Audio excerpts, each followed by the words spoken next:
1 लाख हजार करोड़ रुपए का हम बजट खर्चा करते हैं केमिकल फर्टिलाइजर, केमिकल पेस्टिसाइड, बीडीसाइड और बाकी चीजों पर। सो 4 टैगलाइन है हमारी, इसको बढ़िया से आप लिख के और घर के दरवाजे पे चिपका दें।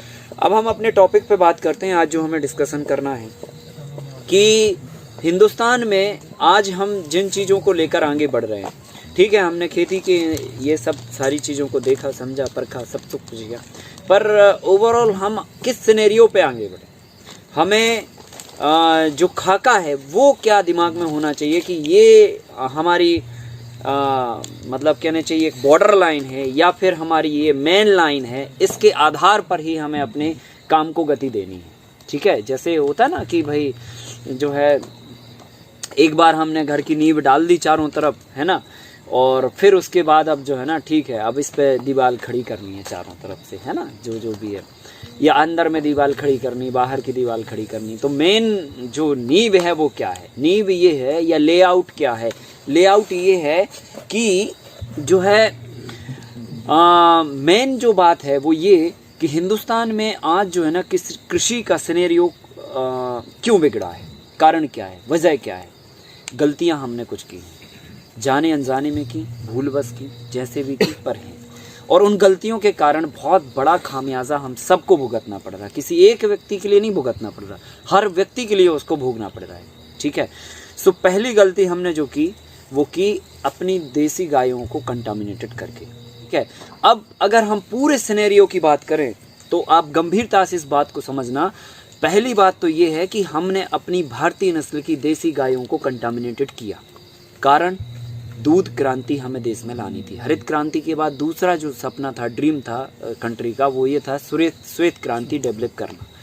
लेकिन श्वेत क्रांति की आड़ में, हरित क्रांति की आड़ में हमने रसायनों की इंडस्ट्रियों को बढ़ावा दिया।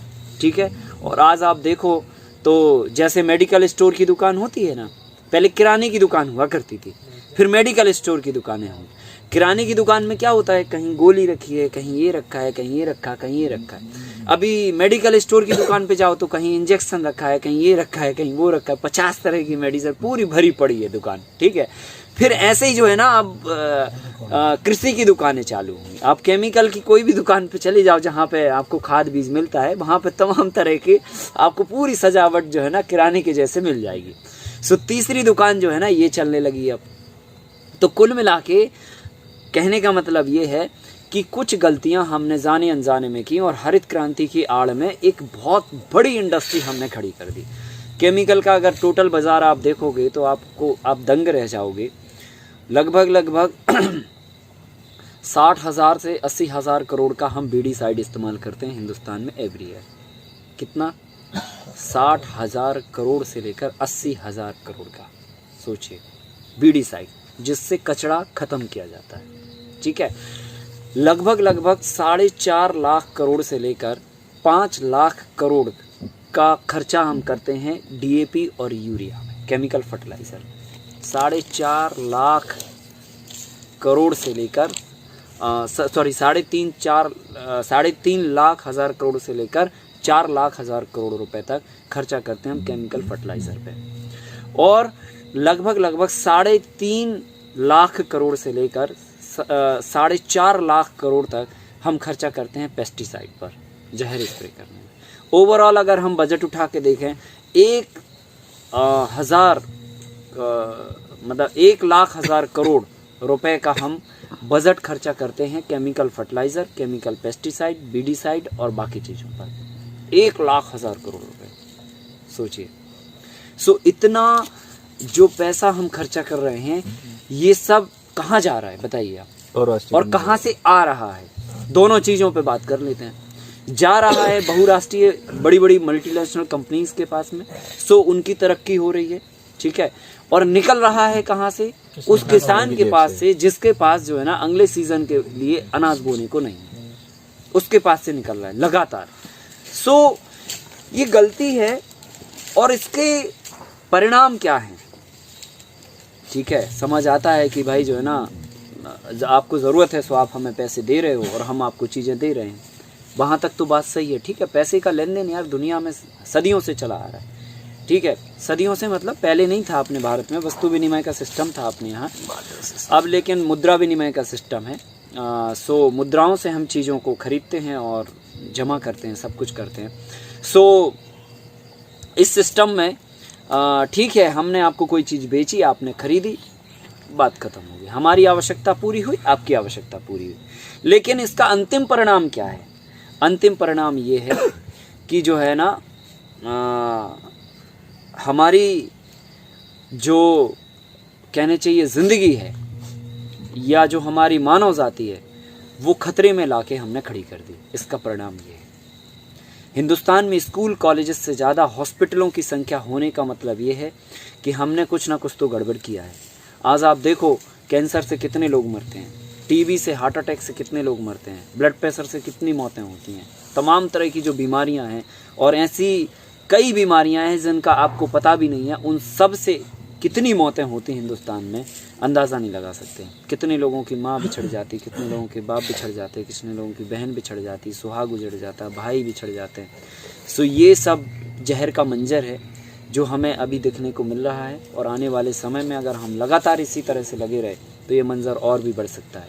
ठीक है, सो खैर हम लोग जो है ना, इसको रोकने का भरपूर प्रयास कर रहे हैं, जितना बन सकता है उतना।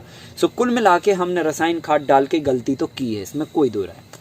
ठीक है, सो पहला जो हमने गलत काम किया वो ये कि हमने अपनी भारतीय नस्ल की देसी गायों को कंटामिनेटेड किया, और कारण ये था, किस लिए किया कि हमें देश में श्वेत क्रांति लानी थी। सो बाहर की HF नस्ल से हमने अपनी देसी गाय की नस्ल को क्रॉस कराया।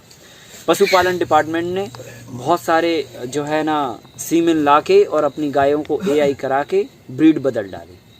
ठीक है, अब ब्रीड बदलने से हुआ क्या, हिंदुस्तान में जो है ना, हमेशा एक गलती ये रही है कि हमने दूसरे के नॉलेज को ज़्यादा तवज्जो दी है, अपने नॉलेज को कम तवज्जो दी है, और इसके कारण सारी गायों को कंटामिनेटेड कर दिया। उस समय भारत में कोई ये बोलने वाला नहीं था कि हमारी नस्लों को बर्बाद मत करो। इनमें ये ताकत है या ये खासियत है, देसी गाय का महत्व है।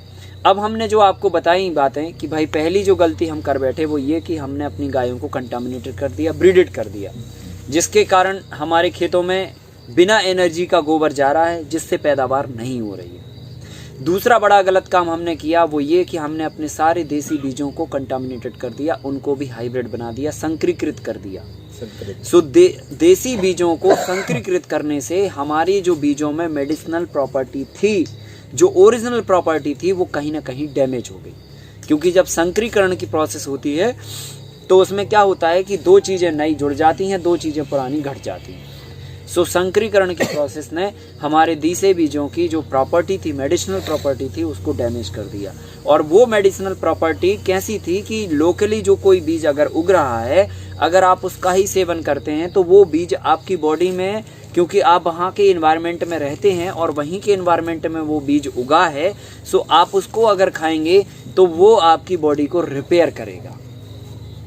समझ रहे ना, रिपेयर करेगा, मतलब अगर कोई भी गड़बड़ी होगी या हो रही होगी तो वो मेंटेन कर देगा। अब हम दाल खा रहे हैं, पता चली साउथ अफ्रीका की, गेहूं खा रहे साउथ इंडिया का, नमक खा रहे कहीं का, तेल खा रहे कहीं का, सो थाली जो है ना पूरी दुनिया हमारी थाली में, जबकि ऐसा नहीं होना चाहिए। आचार्य बागभट्ट कहते हैं अगर आपको 100 साल तक बिना बीमार के रहना है तो आप अपने क्षेत्र में 20 किलोमीटर के जोन में जहाँ पर आप रहते हैं वहाँ की चीज़ों को, वहाँ की उगी हुई चीज़ों को अगर आप खाते हैं तो ज़िंदगी में कभी बीमार नहीं पड़ सकते हैं। और इसका साइंटिफिक कारण यही है कि वहाँ की जलवायु में जो चीज़ें उगती हैं वो चीज़ें आप अपनी जहाँ पर आप रहते हो उसी जलवायु के वातावरण वाली बॉडी के अंदर आप वो डालते हो, तो इसलिए वो तकलीफ पैदा नहीं होती है, क्योंकि वो सूट करती है ना। भोजन का एक नियम है, जितना पचता है उतना आप खा सकते हो। ठीक है, अगर पत्थर पच जाए तो पत्थर भी खा सकते हो, और अगर रोटी नहीं पच रही तो दलिया खा सकते हो। बात समझ रहे ना, मतलब जो पच रहा हो उसे खाना चाहिए। सो नियम तो ये है कि आप जो है ना, जो चीज़ पचा सकते हो उसको आप खाओ। तो पचाना का जो सिस्टम है वो इसलिए गड़बड़ होता है क्योंकि वो वातावरण सूट नहीं करता है ना। भोजन सूट करेगा तो आप चीज़ों को ज़्यादा भी सेवन कर लोगे तो भी पचा लोगे, समझ गए ना।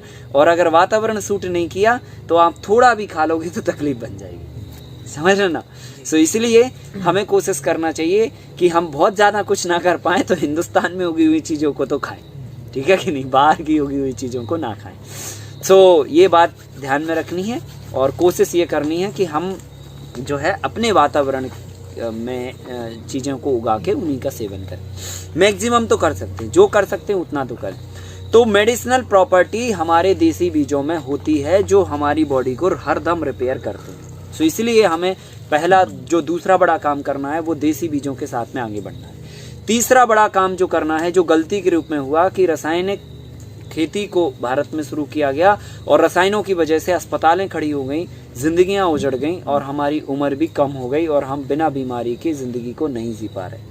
सो इसको हमें रिपेयर करना है, इसको ठीक करना है। सो रसायन को अपनी जिंदगी से हटा के सभी तरह के रासायनिक विकल्पों के रूप में हमें जैविक खादों को तैयार करके खेती के मिशन को आगे बढ़ाना है ताकि विषमुक्त अन्न समाज तक हम दे पाए, ठीक है कि नहीं। चौथा बड़ा गलत काम जो हुआ है वो ये कि हमारा स्किल्ड जो हमारा बेसिक नॉलेज है वो हमारी आने वाली जनरेशन को ट्रांसफर नहीं हुआ। सो वो नॉलेज हम ट्रांसफर करने में अपनी भूमिका अदा करें, ठीक है कि नहीं। सो वो कैसे हो पाएगा, इसी तरह के प्रैक्टिकल शिविरों के माध्यम से हो पाएगा। हम जो चीज़ आपको सिखा रहे हैं वो चीज़ आगे आप जाके लोगों को सिखाइए, ठीक है। सो बेसिकली स्किल्ड डाइवर्ट होगा, स्किल्ड जब लोगों तक पहुंचेगा तो हम जो 4 गलतियों के बारे में बात कर रहे हैं, इन 4 गलतियों को सुधारते हुए हमें खेती के काम को आगे बढ़ाना है। नंबर 1, गाय हमारी देसी होना चाहिए और स्वयं की होना चाहिए। नंबर 2, बीज हमारे स्वयं के होना चाहिए, देसी होना चाहिए। नंबर 3 जो है रसायन हमारे खेतों में नहीं डलना चाहिए और उसके विकल्प में सभी तरह के जैविक खाद हमारे पास होना चाहिए। और नंबर 4, हमारा स्किल्ड जो फार्मिंग का है या जो भी चीज़ों का स्किल्ड है, हमें स्किल्ड अपने बच्चों में जितना भी है हमारे पास उसे ट्रांसफ़र करना है। अगर आप ट्रांसफ़र नहीं करोगे तो स्किल्ड लुप्त हो जाएगा आपके जाने के साथ में। सो स्किल्ड ट्रांसफ़र होना ज़रूरी है, ठीक है। आज हमने जो किया, सीखा, समझा, अगर हम उसे ट्रांसफ़र आप तक ना करें तो ये चीज़ें हम ही तक ख़त्म हो जाएंगी फिर, ठीक है। सो डेवलपमेंट नहीं होगा। तो कुल मिला के अगर हम लाख बच्चों को ये दिमाग में मैसेज दे दें या लाख बच्चों तक ये चीज़ें डाइवर्ट कर दें तो वो जाके फिर करोड़ में आगे जाके बदल जाएंगे। सो स्किल्ड जो है ना, हमारा जो परंपरागत नॉलेज है वो हमारा चलता रहेगा और उससे सोसाइटी को, पूरी मानव जाति को फायदा हमेशा होता रहेगा, ठीक है कि नहीं। सो 4 टैगलाइन है हमारी, इसको बढ़िया से आप लिख के और घर के दरवाजे पे चिपका देना। देसी गाय होना चाहिए, जो है दूसरा बीज हमारे देसी होना चाहिए, रसायन मुक्त खेत होना चाहिए और चौथा विथ स्किल्ड के हमें इसमें काम करना है। हवाबाजी नहीं ऊपरवाजी, यूट्यूब पे देख लिया कैसे हो रहा है वैसे नहीं करना, ठीक है। हमें खुद से पहले फावड़ा उठा के इस मिशन को अपने हाथों में लें, ठीक है। सो जब हम इस लेवल पे काम करेंगे तो वो दिन दूर नहीं जब भारत को हम पुनः सोने की चिड़िया बना पाएंगे, ठीक है।